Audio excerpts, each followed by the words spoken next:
galaxy. You are holy, holy. Universe declares your majesty. You are holy, holy. Lord of heaven and earth.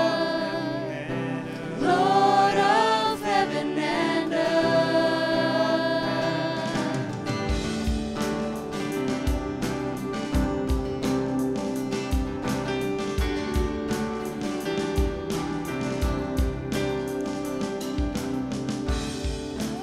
Early in the morning, I will celebrate the light. When I stumble in the darkness, I will call your name by night. God of wonders beyond our galaxy, you are holy, holy. Universe declares your majesty. You are holy, holy. Lord of heaven and earth. Lord of heaven and earth. Lord of heaven and earth. Lord of heaven and earth. Hallelujah to the Lord of heaven and earth. Hallelujah to the Lord of heaven and earth. Hallelujah to the Lord of heaven and earth. God of wonders. God of wonders beyond our galaxy. You are holy, holy. Merciful, reveal your heart to me. Father, holy, holy. Universe declares your majesty. You are holy, holy, holy. You are holy. Hallelujah to the Lord of heaven and earth. Hallelujah to the Lord of heaven and earth. Hallelujah to the Lord of heaven and earth. Hallelujah to the Lord of heaven and earth. Hallelujah to the Lord of heaven and earth. Hallelujah to the Lord of heaven and earth.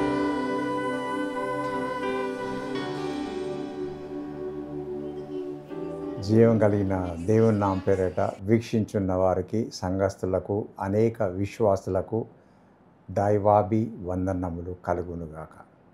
దేవుడు కృపచేత ఈ వేకోజమున మీతో మాట్లాడడానికి, ఈ సంభాషణ చేయడానికి, దేవుని వాక్యాన్ని కొన్ని నిమిషాలు మీతో పంచుకోవడానికి ఇచ్చిన ఈ తరుణం నాకు ఆశీర్వాదకరం, అనేకులకు ఆశీర్వాదకరమని నేను నమ్ముతూ ఉంటున్నాను.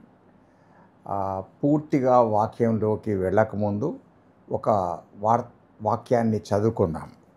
కీర్తనలు 19వ అధ్యాయం మొదటి 4 వచనాలను చదువుకుందాం. నేను చదువుతాను, మీరు వినండి. ఆకాశములు దేవుని మహిమను వివరించుచున్నవి, అంతరిక్షము ఆయన చేతి పనిని ప్రచురపరచుచున్నది. పగటికి పగలు బోధ చేయుచున్నది, రాత్రికి రాత్రి జ్ఞానము తెలుపుచున్నది. వాటికి భాష లేదు, మాటలు లేవు, వాటి స్వరము వినబడదు. వాటి కొలనులు భూమి అందంతటా వ్యాపించి ఉన్నవి, లోక దిగంతముల వరకు దాటి ప్రకటనలు బయలు వెళ్ళుచున్నవి. వాటిలో ఆయన సూర్యునికి గుడారము వేసెను, ఆయన తన అంతఃపురములో నుండి బయలుదేరి పెండి కుమారుని వలె ఉన్నాడు. ఈ వాక్యాన్ని చదువుకున్నాం. తిరిగి ధ్యానం లేక వెళ్ళకముందు చిన్న ప్రార్థన చేసుకుందాం. జీవాధిపతివైన మా తండ్రి, నీకు వందనాలు. ఈ యొక్క తెల్లవారుజామున నీ తేజస్సు మా మీద ప్రకాశించబడ్డానికి ఇష్టపడుతున్న సమయాన మేము నిన్ను వెతుకుతూ ఉన్నాం, అడుగుతూ ఉన్నాం, నిన్ను స్తుతిస్తూ ఉన్నాం. ఘనత మహిమ నీవే పొందుమని, మాకు నీ దర్శనము దయచేయమని యేసు నామమున అడుగుతున్నాము తండ్రి, ఆమేన్. దేవుని యొక్క అందమైన సృష్టి అందరి చుట్టూ ఉన్నది. అందరూ ఎలా చూస్తారో నాకు తెలియదు, కానీ ప్రతి సన్నివేశంలో, ప్రతి గ్రామ పరిస్థితులలో, శివార్లలోకి అడుగుతూ పెడుతూ ఉన్నప్పుడు, లేక దాంట్లోకి వెళుతూ ఉన్నప్పుడు నేను దాన్ని అందమైన దాన్ని ఎదురు చూస్తూ ఉంటాను. నాతో ఫ్రెండ్స్ ఉండవచ్చు, సేవకులు ఉండవచ్చు, ఎంతమందైనా ఉండవచ్చు, బట్ ఐ సీ దెమ్. అవి గమనిస్తూ వెళుతూ ఉంటాను. కనుక నేను మొదటిసారి గబ్బిలాల గొందికి వెళ్ళకముందు, గబ్బిలాల గొందిలో కొన్ని అనుభవాల గుండా వెళ్ళకముందు దరిదాపుగా 27 కిలోమీటర్ల స్ట్రెచ్, వెడల్పు పొడుగు కలిగినటువంటి ఆ ఏమంటారు కూనవరం కొండల మయంలో వెళుతూ ఉన్నప్పుడు ఈ అనుభవం నాకు కలిగింది. అంటే కొండలు ఎక్కలేదని కాదు, ఆ కొండలు చాలాసార్లు యవనస్తులతో పాటు, సేవకులతో పాటు ఆ గ్రామాలు తిరిగినవి నా జ్ఞాపకం వస్తూ ఉంటాయి. పైకి వెళ్ళిపోయిన తర్వాత జ్ఞాపకం వస్తుంటాయి. కానీ ఏ రాత్రి ఎక్కడ ఏ ప్రదేశంలో ఉండలేదు. కనుక సీతక్క ప్రభావం వల్ల, భద్రయ్య పాస్టర్ ప్రభావం వల్ల వారు ఏర్పాటు చేసినటువంటి గబ్బిలాల గొంది ప్రాంతంలో ఒక రాత్రి గడపడానికి నేను ఇష్టపడినాను. కనుక అక్కడ వెళ్ళినప్పుడు మొదటిసారి పీక్, ఎత్తైన స్థలం దగ్గర ఒక వేప చెట్టు, రాళ్ళు కింద రాళ్ళు, దాని మీద వాళ్ళు మంచిగా కూర్చోవడానికి ఏర్పాటు చేసిన ఒకలాంటి బల్ల, క్రూడ్ బల్ల, మంచిగా సానబట్టింది కాదు, కానీ అలాంటి బల్ల కూర్చొని అది చూస్తూ వచ్చాను. కనుక ఆ రాత్రి నేను మర్చిపోలేని రాత్రి. కారణం, ఆ ఎత్తైన కొండ మీద ఉండి ఆ కొండ చర్యలను గమనిస్తున్నప్పుడు, లెఫ్ట్ రైట్, ఆ చీకటిలో చంద్రుడి యొక్క వెలుగులో కొన్ని మిలమిలలాడుతూ ఉన్నప్పుడు, ఆ కొండ చర్యలు కనబడుతూ ఉంటున్నప్పుడు, వాటి మధ్య వెళ్ళేటువంటి సెలయేరు యొక్క స్వరం వినబడుతూ ఉన్నప్పుడు నేను గమనించాను, I could not locate where Chintoor is. దాన్ని గుర్తుపట్టలేని పరిస్థితిలో ఉన్నాను. ఎక్కడో మిడుకు అన్నట్టుగా ఉంది. కానీ వెన్ ఐ లుక్డ్ అప్, పైకి చూసినప్పుడు more than 100 billions of stars ఆకాశంలో కనబడడం నేను చూశాను. అద్భుతమైన ఈ నక్షత్ర సమూహం, వండర్ఫుల్ గ్యాలక్సీ, ఈ అద్భుతమైన నక్షత్ర సమూహాన్ని చూసినప్పుడు చాలా విషయాలు నా జ్ఞాపకానికి వచ్చినాయి. ఆశ్చర్యంగా అలానే చూస్తూ ఉండిపోయాను. కొంచెం కింద ఒక 20 feet కింద వాళ్ళందరూ గూడెం యొక్క పెద్ద భద్రయ్య గారు, సూతక్క, వీళ్ళందరూ ఉండేవాళ్ళు. నన్ను అడిగారు, సార్ ఎంతసేపు కూర్చుంటారు అని. అంటే చాలాసేపు కూర్చుంటాను అని చెప్పాను. నేను ఎందుకు అలా చెప్పాను అని అంటే, I have been enjoying that scenario. అద్భుతమైనటువంటి సినారియో, వీళ్ళు ఉండేటువంటి ప్రాంతం, కింద ఉండేటువంటి ప్రాంతం, నా కొండ దిగువ ఉండేటువంటి ప్రాంతం, వెళుతున్నటువంటి సెలయేరు యొక్క ధ్వని, ఆ రాళ్ల మీద ప్రవహించేటువంటి ప్రవాహముల యొక్క ధ్వని, మళ్ళీ ఆకాశంలో ఇంత బ్యూటిఫుల్, ఎక్కడ ఇల్యూమినేషన్ లేకపోయినా ఆ చీకట్లో ఆ గగనం ఆశ్చర్యంగా చూస్తూ ఉండిపోయాను. ఎందుకు అంటే, దేవుడు చేసినటువంటి సృష్టి అద్భుతమైన నక్షత్ర సమూహం, ఇంకో మాటలో చెప్పాలంటే వండర్ఫుల్ గ్యాలక్సీ గురించి ఆలోచన చేస్తూ వచ్చాను. వెంటనే నాకు 19వ కీర్తన జ్ఞాపకానికి వచ్చింది. మొదటి 4 వచనాలను ఈ రీతిగా చదువుతూ ఉండిపోయాం. ప్రకృతి దేవుడి గురించి సాక్ష్యం ఇస్తుంది. ప్రకృతి, నేచర్ ఈజ్ గాడ్స్ టెస్టిమోనీ అని చెప్తాను. అది అందరూ గమనిస్తారా అంటే నాకు తెలియదు. బట్ ఐ ఎంజాయ్ ఇట్లాంటి ప్రదేశాల్లోకి వెళ్ళినప్పుడు, పరిస్థితులు చూస్తూ ఉంటున్నప్పుడు వాటిని చూసి దేవుని యొక్క చూపుడు రేలైన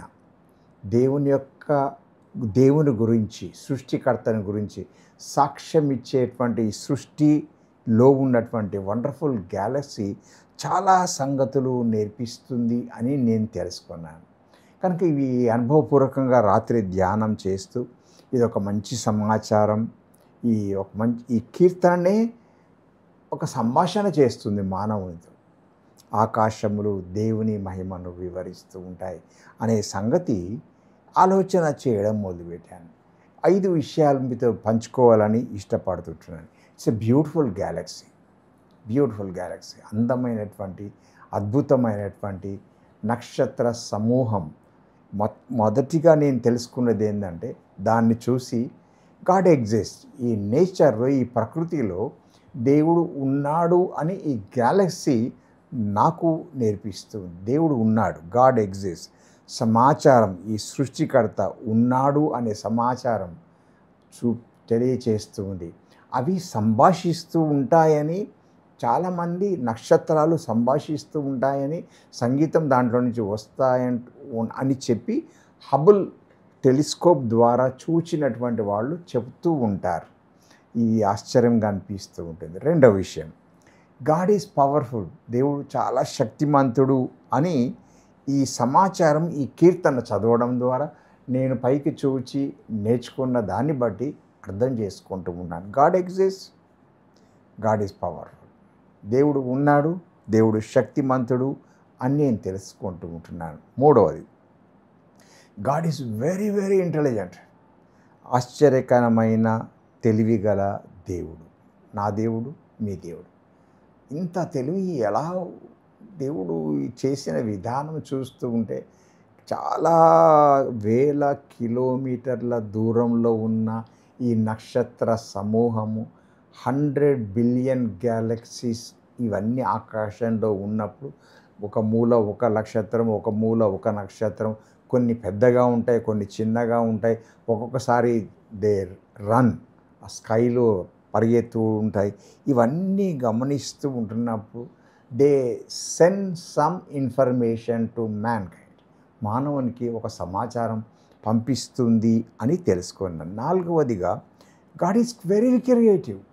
కొంతమంది చిన్నపిల్లలు, కొంతమంది పెద్దలు చేస్తున్న పనులను చూసి అరే ఇంత మేధస్సు వాళ్ళకు ఉందా, ఇంత జ్ఞానం ఉందా అని అనిపించింది. కానీ ఈ కెనాపీ చూసినప్పుడు, ఆర్ట్ వేసేవాడు ఈ కెనాపీ మీద వేస్తున్నటువంటి ఆర్ట్ని, చిత్రలేఖనాన్ని చూసినప్పుడు, నేను ఈ కెనాపీ, డార్క్ కెనాపీ మీద మిణుకు తారలను చూచినప్పుడు నాకు అనిపించింది ఇంత సృజనాత్మకమైన శక్తి కలిగినటువంటి దేవుడు సమాచారాన్ని ఇస్తున్నాడు. Yes, I'm very creative, learn from me అని తెలియజేస్తూ ఉంటున్నాడు. 5వ విషయం జ్ఞాపకం చేస్తాను, గాడ్ ఈజ్ బ్యూటిఫుల్, దేవుడు చాలా అందమైనవాడు.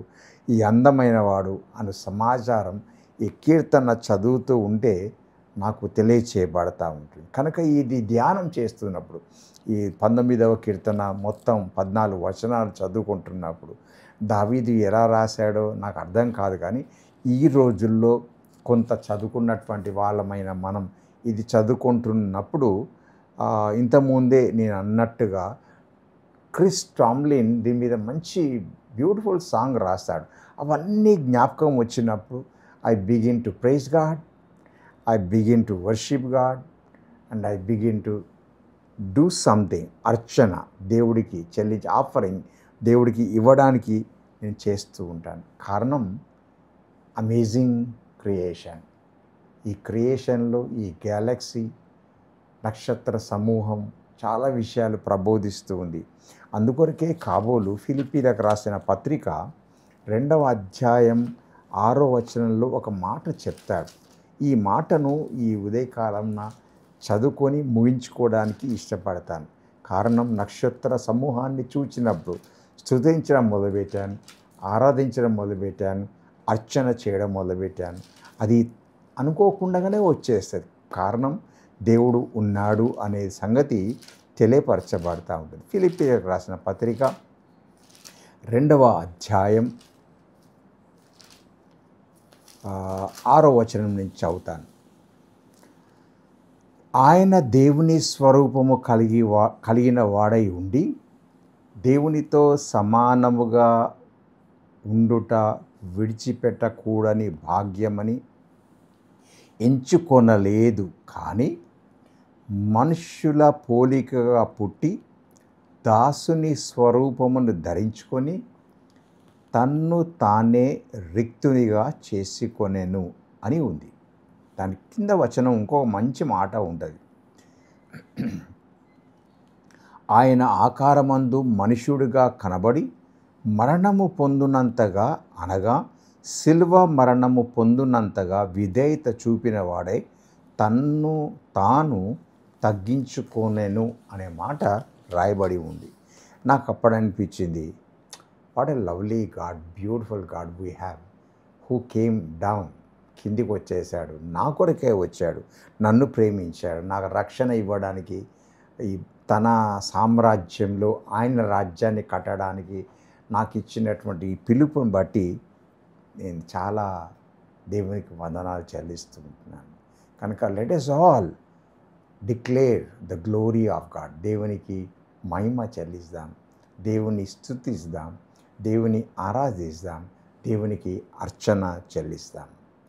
విన్న వారందరికీ దైవాశీస్సులు కలుగునుగాక. God is wonderful.